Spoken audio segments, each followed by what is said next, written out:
বিসমিল্লাহির রহমানির রহিম।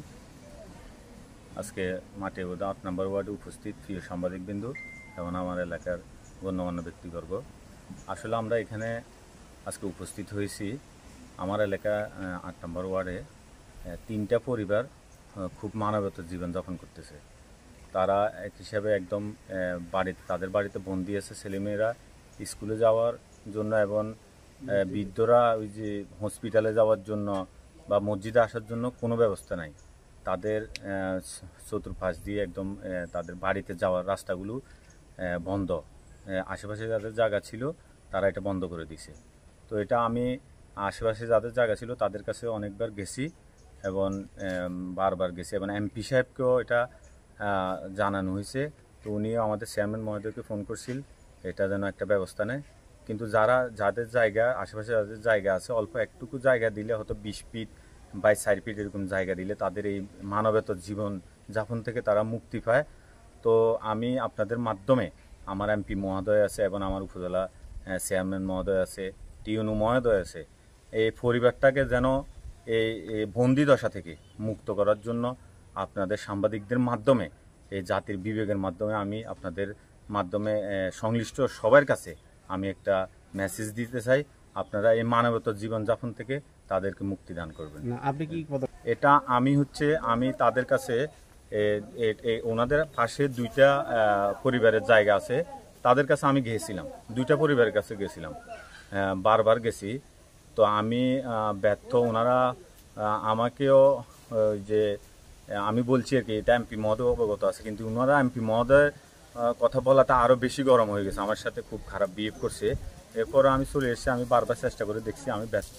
তাই আমি আপনাদের মাধ্যমে টিউনু মহোদয় এবং আমার এমপি মহোদয় এবং উপজেলা চেয়ারম্যান মহোদয় তাদের যেন একটু ভালো ব্যবস্থা নেয়, এটা আপনাদের মাধ্যমে আমি অনুরোধ জানাতে চাই। মাটিয়াগোদা ৮ নং ওয়ার্ডের দেলোয়ার হোসেন পাটোয়ারি বিগত 30 বছর আগে এখানে জায়গা কিনে বসত বাড়ি করেছেন। তার পার্শ্ববর্তী যারা আছেন ওনাদের সাথে কিছু মত বিনিময় হয়েছিল যে সরকারি যে রাস্তা আছে এই রাস্তা থেকে ওনার বাড়ি পর্যন্ত একটু জায়গা দিলে ওনারা চলাফেরা করতে পারবে, স্কুল কলেজে যেতে পারবে, হাসপাতালে যেতে পারবে, মসজিদে আসা যাওয়ার সুযোগ আছিল। ওই দেলোয়ার হোসেন পাটোয়ারি সাহেব অনেক বৃদ্ধ অবস্থায়, অনেক অসুস্থ থাকাকালীনও আমরা অনেক চেষ্টা করছি। এর ফাঁকে দিয়ে এই জায়গাটা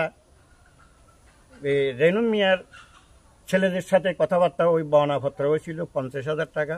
ওনারা 3-4 মাস রাখি বর্ণাটা ফেরত দিয়েছে। ওই বর্ণা বা এই জায়গার সম্পত্তি বেচা কিনার পরিপ্রেক্ষিতে মুন্সি আব্দুল জলিল সাহেব ছিলেন, চেয়ারম্যান মুন্সি আবুল কাসেম সাহেব ছিলেন, হাজি আজুল হক সাহেব ছিলেন, আমি ছিলাম, আমার এলাকার গণ্যমান্য মুরব্বিয়ানও ছিল। এই বুঞ্জাবাড়ির এই পুকুর গাঁতলায় এই বর্ণাপত্র হয়েছে।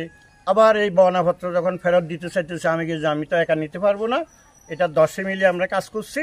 এখন আমাদের 10 জনের ব্যাপারে এটা সবাই সম্মিলিত হই আবার এই পুকুর গাঁতলায় বসি এদেরকে জায়গা দিবে বলি ওনারা টাকা বর্ণাপত্র ফেরত দিয়েছে। এর পরিপ্রেক্ষিতে আমি যখন মেম্বার ছিলাম আমাদের পরিষদে ওনারা দেলোয়ার হোসেনের ছেলেরা শাহলাম, মহসিন, এরা একটা অভিযোগ দিছিল। অভিযোগের পরিপ্রেক্ষিতে আমরা একটা বৈঠকও বসছিলাম সামাজিক পর্যায়ে। ওনাদের কাছে বারবার গেছি, ওনারা আমাদেরকে যথাসময় কথাবার্তার মাধ্যমে অনেক ইনসাল করছে। তারপরেও আমরা যাই হাত পা ধরছি, কারণ একটা পরিবার এভাবে বন্দি অবস্থায় আজকে অনেক দিন পড়ে রয়েছে। এখন তো বর্তমানে তো একেবারেই বন্ধ হয়ে গেছে। এই জায়গা বাড়ির থেকে বাইরে হইলে 2টা পরিবারের জায়গা আছে। একটা পরিবার হলো রেনু মিয়া তো মারা গেছেন, ওনার ছেলেরা আছে। ওনার এক ছেলে থেকে 1 ঘন্টা জায়গা এখান থেকে কিনে সালামেরা রাস্তাও করছে। বাকি যে জায়গাটা রয়ে গেছে, যে সরকারি জায়গা আসা পর্যন্ত বা মসজিদ আসা পর্যন্ত, এই 30 পয়েন্ট জায়গা, আনুমানিক 30 পয়েন্ট জায়গা যদি ওনারা দয়াভাবী 1 টাকার জায়গা 10 টাকাও নিয়ে দেয়, আমরা দিতে বাধ্য। আমরা ওনারা যে বারবার গেছি এমপি মহোদয়ের কাছে, এটা আমরা অবহিত করছি এমপি মহোদয়কে, উপজেলা চেয়ারম্যানকে অবহিত করছি। উপজেলা চেয়ারম্যান বা এমপি মহোদয় বর্তমান আলাউদ্দিন নাসিম সাহেব যিনি আছেন, উনি আমাদের চেয়ারম্যান শাহজাহান মিনুকে ফোন করছে, মিনু ভাই এখানে আসছি, এখান দিয়ে বোধহয় একটু জায়গা করে দিয়েছে, উনি জায়গা করে দিবার পরে উনি যাওয়ার পিছিয়ে পিছিয়ে ওই জায়গাটা বন্ধ হয়ে গেছে। এরা এখন চোরের মতন, চোর যেমন রাত্রে অন্ধকারে পালিয়ে আসে যায়, ওনারা এইভাবে কোনো রকমে যে দিনে 1-2 বার আসা যাওয়া করে, ওই কোনান দিয়ে জঙ্গলে দিয়ে পানি দিয়ে কাঁচা পানি দিয়ে ডেনে দিয়ে নালা খালা দিয়ে চলাফেরা করতেছে। এখন সাংবাদিক ভাইদের মাধ্যমে আমরা জিনিসটা, যেমন আমার উপজেলার চেয়ারম্যান টিউনো মহোদয়, ডিসি মহোদয়, এসপি মহোদয়, আমাদের এমপি মহোদয় যেনারা আছেন ঊর্ধ্বতন কর্মকর্তারা, ওনারা যাতে আপনাদের মাধ্যমে আমরা ওনাদের কাছে পৌঁছতে চাইব আবারও, যাতে এই পরিবারটা আল্লাহর বাস্তে এই গ্রামবাসীর একটা কথার উদ্যোগের মাধ্যমে যাতে এরা চলাফেরা করতে পারে, এই সুযোগটা আমরা চাচ্ছি। ধন্যবাদ। আসসালামু আলাইকুম। কি বলতাম আমি আমরা আজকে 6 মাস পরে আমাদের এই জায়গাটা গৃহবন্দীকে রাখছে, এরা পথমায় রাখছে আমাদের 18 বছর কিনা জমি, আমরা চলাফেরা করতে পারতেছি না। কি কয় এর বড় ভাইয়ের দিকে গেছে, বড় ভাইয়ের সাথে মোকাবেলা মাফি দিয়ে গেছে 1 ঘন্টা টাকা আমাদেরকে। আপনার কি নাম? আমার নাম মোহাম্মদ সালাম পাটোয়ারি। আপনার পিতার নাম? পিতার নাম দলিল রহমান পাটোয়ারি। আপনাদের বাড়ির নাম? বাড়ি নাম দলিল রহমান পাটোয়ারি। বাড়ি গ্রাম? গ্রাম মাটিয়াগুদা। মাটিয়াগুদা। আপনাদের কি সমস্যা একটু বলেন তো? সমস্যা রাস্তা সমস্যা, আমাদেরকে ওই আমাদের প্রতিদ্বন্দ্বী প্রার্থী দ্বারা কত টাকা টাকার জন্য আমাদের গৃহবন্দীকে রাখছে। আচ্ছা, এই যে রাস্তাতে বন্ধ করছে, এরা কারা আপনাদের চলাচল রাস্তা বন্ধ করছে? এরা মোহাম্মদুল্লাহ। মোহাম্মদুল্লাহ। বাবার নাম রেনু মিয়া, মিতর রেনু মিয়া। বাড়ি কোথায়? বাড়ি কোথায়? মাটি কোথায়? উত্তরপাড়া, ওই উত্তর বলকে আমাদের একই গ্রাম, বলপাড়া দুইটা আর কি। বলেন ঘটনাটা কি হয়েছে? এটা আমাদের বড় ভাই এখানে আমাদের কাছে 1 ঘন্টা বিক্রি করছে 2007 সালে, আমার দলিল আছে। এখন বিক্রি করে মাফি দিবে সব সাইড বাইরের সাথে মোকাবেলা মাফি দিছে যে আমি এর কাছে 1 ঘন্টা বিক্রি করছি, আর বাকি জায়গাটা খালি আছে, আমি বাড়ি করবো এখানে। আমি বাড়ি আর মাথাটা এই জায়গাটা রাখছি আমার চলাফেরার জন্য। এখান থেকে সালাম বাইরে চলাফেরা করবো, আমিও চলাফেরা করবো। এখন এই কথা বাইর সামনে মাফি দিয়ে বাইরে করছি, বাইরে বেশি হয়েছে, আমাদের কোনো সমস্যা নাই। আর আমরা বাইর সামনে মোকাবেলা মাফি দিচ্ছি, আমরা আছি, ওনার চলাফেরা কোনো মাথা দিতাম না। এখন ভাই মরার পর আজকে 18 বছর পরে, এখন আজকে 6 মাসের আমার গৃহমন্দির আছে, ফটটা 2টা ঘর বান্ধি ব্লক করে দিয়েছি। আমরা বাড়ি থেকে বাড়ি পাইতেছে না, আমরা 2 ভাই ছাগল হয়ে থাকি, আমার ছোট ভাই আর আমি। আমার মেজর বাড়ি থাকি, ঘর করছে, বাড়ি থেকে ঘর বাড়িতে পাইতেছে না। দেখেন আমাদের কি অবস্থা, কোথাও বাইরে কোনো 1 ইঞ্চি জায়গা নাই। একটা লোক কিভাবে গৃহবন্দী থাকতে পারে? আমি সবার কাছে, সাংবাদিক ভাই, অন্য যারা গ্রামের সমাজের চেয়ারম্যান মেম্বার সবার কাছে সর্বাত্ম সহযোগিতা চাই। আমাদের পথের পুরো একটা বাড়ি করছি তো 92 সালে, কিন্তু পথটা হচ্ছে 2007 সালে। এখানে আমাদের আগে ওইদিকে পথ ছিল। এখানে চলাফেরা যে 2007 সাল থেকে। কয় পরিবার? আমরা 3 পরিবার, 3 ভাই। এটা সামাজিকভাবে আপনি মেম্বার সাহেব সবাই জানাইছি, সবাই গরিষ্ঠ থাকতে উনিও বলছে মেম্বাররা ভাঙি দিব, মেম্বাররা পর আর কিছু করে না। পরে আমরা চলাফেরা করছি, সামান্য মানে ওই আসছিল মানে হাঁটা দায়িত্ব আর কি। পরে এখন আজকে 6 মাসের মধ্যে এরা মত একদম বন্ধ করেছে, একদম ভালো করেছে। এরা কয় বাইয়ে বেচছে, আমরা বেশি নো বাইরে কাজ জায়গা বেচছে এরে সেরে। আমরা কই আমরা বান্নে মোকাবেলা মাফি দিল 1 ঘন্টা, আর মাথা নিয়ে বন্ধ রাখছে গিলাম আমরা। আর ইয়ে মানে বাইয়ে বাড়ি গেলে বাই করান দিয়ে একটু বাই কিতে যে বাইরে দিয়ে মারা গেছে। আমি কথা যেতে হবে আইকো মিয়া আমলা রাখি, এই হতে আমরা আসবেন আইও আটবো, আমরা মো বাদ যাবেন আয় আর বাদ যাবো। আইগুলা দাগিয়ে উঠে দেন, কদে উঠে দিলে আয় আমরা কোনায় যাবো, আইকে আমরা হতে আটবো নাকি ইয়া রাখছি আল্লাহ আর হতে আমরা আসবেন, আমরা আটবো। ওনার উনি মোহাম্মদুল্লাহ, ওনার বাবার নাম পিতা রেনু মিয়া। গ্রাম একই গ্রাম, না উত্তর ভাড়া গ্রাম তো 2টা ওয়ার্ড, 7 আর 8। আমরা হইলাম 8, মাঠে কোথাও একটু রাস্তার 7 নম্বর বলক হইছে এটা ওয়ার্ড। এই বিষয়ে থানায় বা বোর্ড অফিসে কোনো অভিযোগ দিয়েছিলেন? ওই যে একবার দিছিলাম গরিষ্ঠ মাল একটা দিছিলাম কি অভিযোগপত্র, এখানে ডাকছিল এরা। এবার গরিষ্ঠ মেম্বারকে বলেছে ছোটখাটো ব্যাপার আমরা বসে ভাঙি দিবেন, আমি লিখবো না। মেম্বার টাল বাহানা করতে আয়া করতে এটা হয় না পুরো।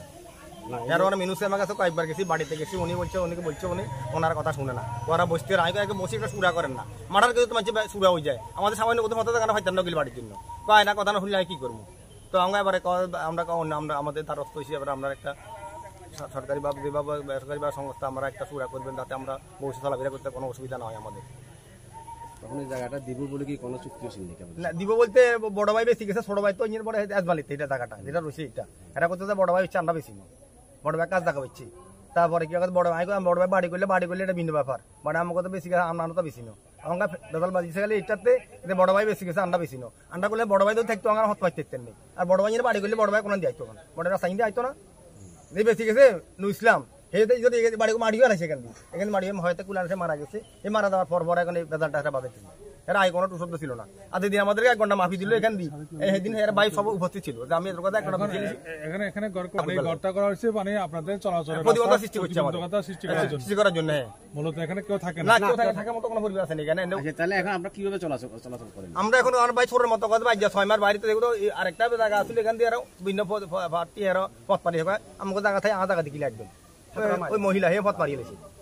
আমাকে টাকা ব্যবস্থা রাস্তার ব্যবস্থা রাস্তা করেন বাড়ি করছেন রাস্তা লইছে আর কদ্দুর লইছেন কদ্দুর লন্য আমার পুরা করে টাকা দিলাম না দ্বিতীয় ব্যাগা দানা বিয়া দিয়ে একদম ব্যারিকেড দিয়ে লইছে একটা লোক এইভাবে 6 মাস যায় 6 মাস 7 মাস গৃহবন্দী থাকা যায় নাকি তো গৃহবন্দী আপনার কয় পরিবার আছেন আগে 3 পরিবার 2 পরিবার বর্তমানে সামনে থাকি এটা সত্য কথা বা আমার ছোট ভাইয়ের আমি এই বাড়িতে মেজো ভাই বাড়িতে এটা বর্তমানে বাড়িতেই আছে তার মানে সামাজিকভাবে জনপ্রতিনিধির মাধ্যমে আমরা অনেক চেষ্টা করছি এবং আমি মনে ব্যক্তিগতভাবে কয়েকবার গেছি মেম্বার সাহেব নিয়োগ কয়েকবার গেছি আমাদের জাহিদ মেম্বার কত কয়েকদিন আগে একবার গেছি জাহিদ মেম্বার খারাপ আচরণ করছি আমরা কেউ নাই মনে আমরা আমরা চাই যে আমরা এটা সমাধান বুঝছেন না আমরা সমাধান বুঝছেন আমরা হাতেগুলো কোনো দুশ্মনী নাই হাতেগুলো এটা বৈঠক বই সমাধান করতে পারেন বুঝছেন না আমরা বাংলাদেশ মানে সমাধান করি বুঝছেন না কথা হাতে হাতে আমরা ভালো থাকো আমরা ভালো থাকি বুঝছেন হাতে আজ আজ সালাম দেওয়া হল মিলি দুদিন যা জিন্দিগি আজ আসি কাল না কাল মরে গেলে আমরা মাঝে দাফন করে দিব আমরা মানে কেন যদি কালি আর কোনো বেশি কোনো গেছি আমরা অ্যাম্বুলেন্স আবো বা ডাক্তার আবো আমরা কোনো বিয়া না বুঝছেন না কারণ আমরা এরকম মানে অসুবিধা আসি আমি সারাটা জীবন মানে বিদেশে কাটাই এখন তো বুয়ো হয়ে গেছি মানে কারণ হাতটা তো খাই গেছে বুঝছেন আর কদিন বাস মানে কান্ডকে সকালের মাধ্যমে দিয়ে আমরা চাই আমরা এটা সমাধান বুঝছেন না এটা আমরা সমাধান কত ফুট এখানে কত ফুট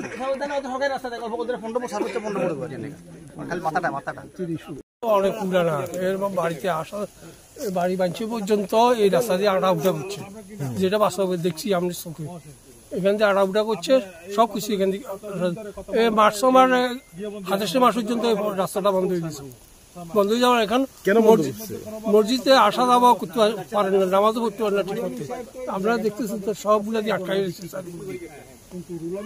এই অবস্থা আর মানে ওই তিনটা পরিবারকে একেবারে এরা এখন অমানবিক জীবনযাপন করছে মানে গৃহবন্দীর মতো আছে এখন বর্তমানে আসা যাওয়া কোনো দিকে করতেছে আমরা সমাজগুলো কোনো সমাজগুলো বহু চেষ্টা করছে সমাজগুলো পাইতেছে না কেন পাইতেছে না সমাজগুলো কোনো দামে দিতেছে না